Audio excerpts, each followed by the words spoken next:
Selamat pagi semua. Selamat pagi. Selamat pagi semua. Sebentar ya, kita tengah tunggu calon B masuk. Okey, boleh. 5 minutes later. Calon B, kenapa kamu lambat 5 minit? Maaf sangat kerana lewat. Ada masalah sambungan internet sebentar tadi. Maaf sangat ya. Baiklah, kita mulakan sesi temuduga kita. Baiklah calon-calon sekalian, sekarang ini diadakan temuduga bagi memilih calon Presiden MPP bagi universiti kita untuk sesi 2021-2022. Temuduga ini dilakukan kerana kamu berdua telah mendapat jumlah undian yang sama sewaktu sesi undian yang lepas bagi menyandang jawatan Presiden MPP. Saya ucapkan semoga berjaya. Sebelum kita mulakan, saya juga ingin mengucapkan semoga berjaya. Okey, jadi yang pertama, ceritakan sedikit tentang diri anda. Baiklah. Nama saya Muhammad Afiq. Saya tinggal di Petaling Jaya, Selangor. Saya merupakan anak tunggal dalam keluarga dan hobi saya ialah membaca buku. Manakala saya mempunyai semangat dalam bidang kepimpinan yang amat tinggi. Assalamualaikum, selamat pagi. Terlebih dahulu saya ingin mengucapkan jutaan terima kasih kepada Jawatankuasa Pemilihan Calon MPP kerana telah memberikan saya peluang untuk menyertai sesi temuduga ini. Jadi berbalik kepada soalan yang diberikan, saya akan menceritakan serba sedikit tentang diri saya. Nama saya Nur Alia binti Maino, berumur 22 tahun dan saya menetap di Skudai, Johor Bahru. Jadi kepimpinan telah menjadi sebahagian daripada elemen yang penting dalam kehidupan saya. Sejak di bangku sekolah lagi, saya telah menjadi ketua pengawas. Sewaktu pengajian di peringkat matrikulasi pula, saya telah menjadi sebahagian daripada ahli jawatan kuasa perwakilan pelajar JPP dan menyandang jawatan sebagai Yang di-Pertua. Okey, yang kedua. Apakah yang menyebabkan anda tertarik untuk menyandang jawatan Presiden MPP? Saya cuba dulu.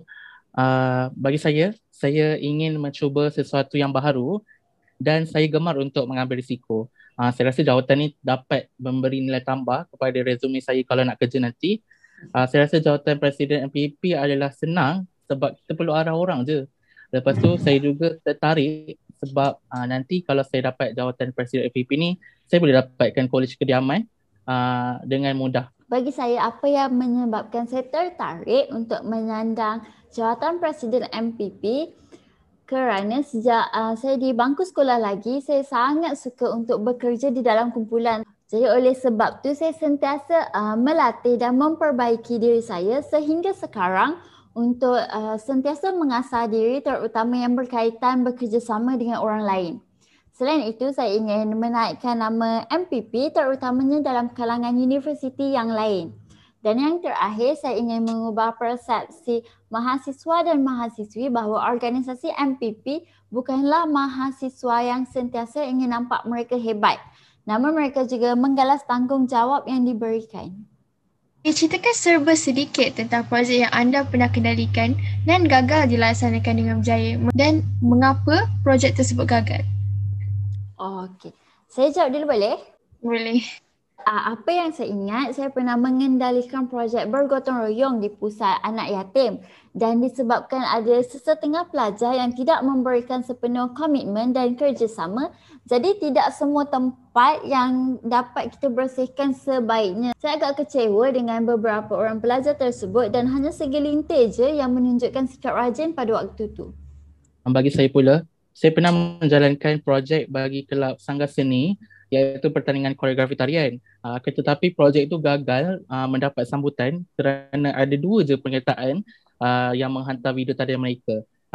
Jadi ia tidak mencapai minimum target penyertaan kami iaitu 10 penyertaan.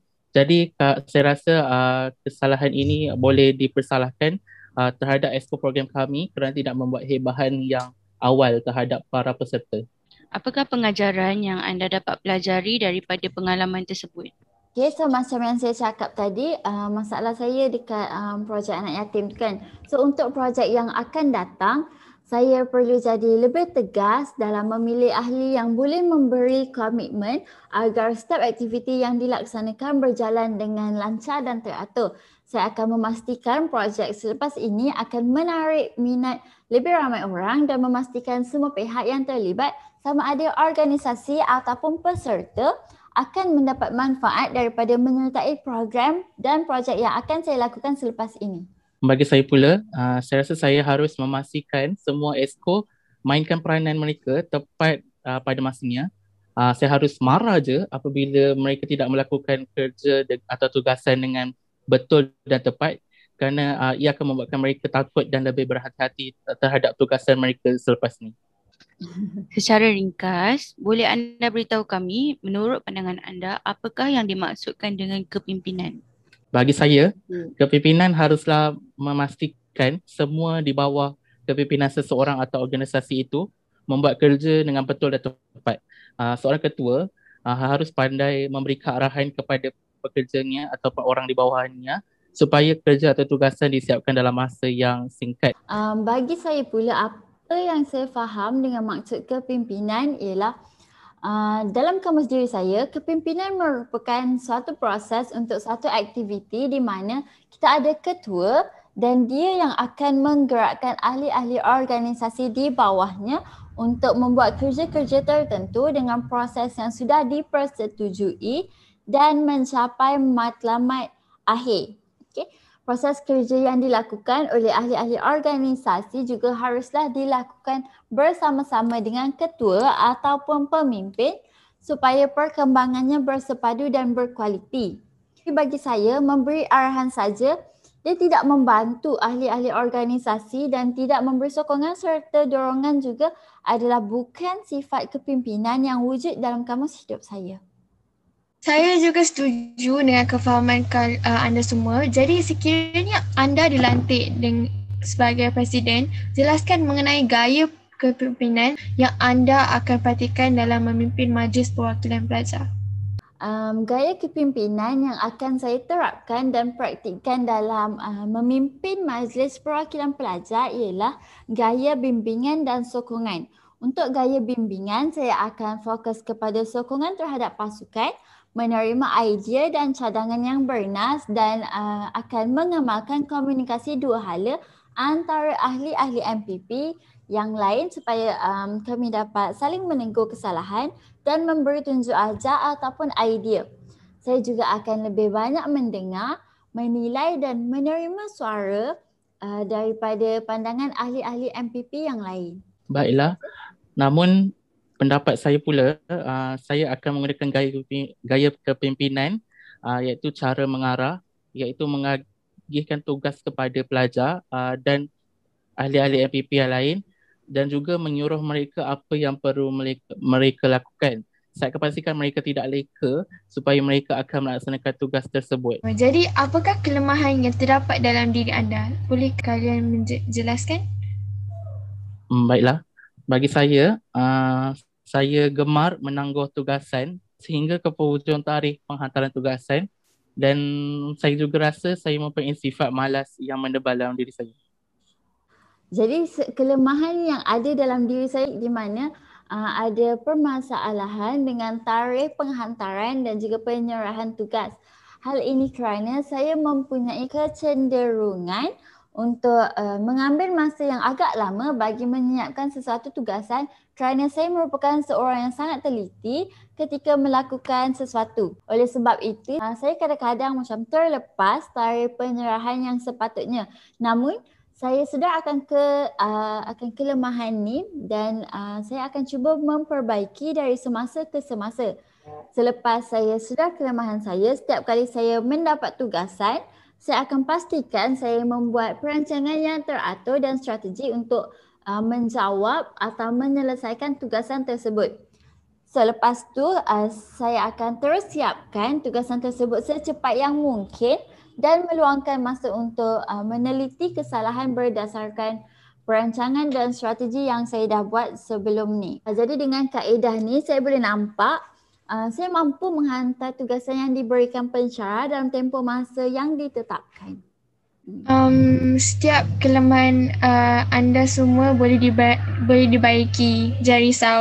Jadi sekiranya keputusan temuduga nanti keluar dan anda tidak dapat menjadi Presiden MPP buat sesi kali ini, Apakah yang anda akan lakukan selepas itu? Walaupun saya tidak berjaya menempatkan diri untuk jawatan Presiden MPP ini, saya percaya ia mungkin belum rezeki buat saya untuk kali ini dan saya yakin ini merupakan satu peluang buat saya menambah diri dengan lebih banyak pengalaman dan juga peluang untuk saya memperbaiki kebolehan diri serta saya mempersiapkan diri dengan mengasah kemahiran-kemahiran insannya supaya saya dapat bertanding lagi untuk sesi yang akan datang. Ia tidak akan sama sekali mematahkan semangat saya dan saya akan terus berusaha sedaya upaya bagi sesi hadapan mungkin bagi program ataupun jawatan yang lain. So, terima kasih sekali lagi lah untuk Hadira dan juga Afika. Baiklah. Bagi saya, kalau tidak mendapat jawatan Presiden MPP buat kali ini, saya rasa diri saya memang tidak layak menjadi pemimpin kerana terlepas jawatan yang besar dan sebuah organisasi yang penting di masjid ini. Saya akan berasa teruk dan kecewa terhadap kebolehan diri saya kerana tidak mendapat peluang menjadi Presiden MPP buat kali ini. Jadi sebelum kita mengakhiri sesi temu duga untuk kali ini, saya ingin mengucapkan terima kasih dan syabas kepada anda semua kerana mencuba dan berusaha untuk menyandang jawatan ini. Jadi saya harap anda semua tidak berputus asa kalau ada yang tidak mendapat jawatan tersebut. Tahniah dan syabas sekali lagi saya ucapkan. Tahniah semua. Bagi keputusan akhir, pihak universiti akan menghantar email notifikasi mengenai keputusan temuduga hari ini. Bagi calon yang tidak berjaya dipilih bagi sesi kali ini, jangan kecewa dan teruskan usaha. Sekian sahaja daripada kami. Sekian, terima kasih. Terima kasih Terima kasih juga. semua.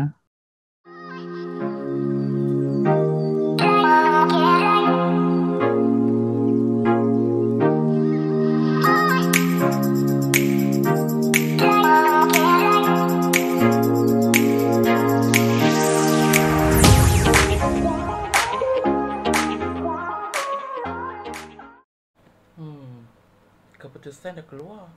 Jom kita cek.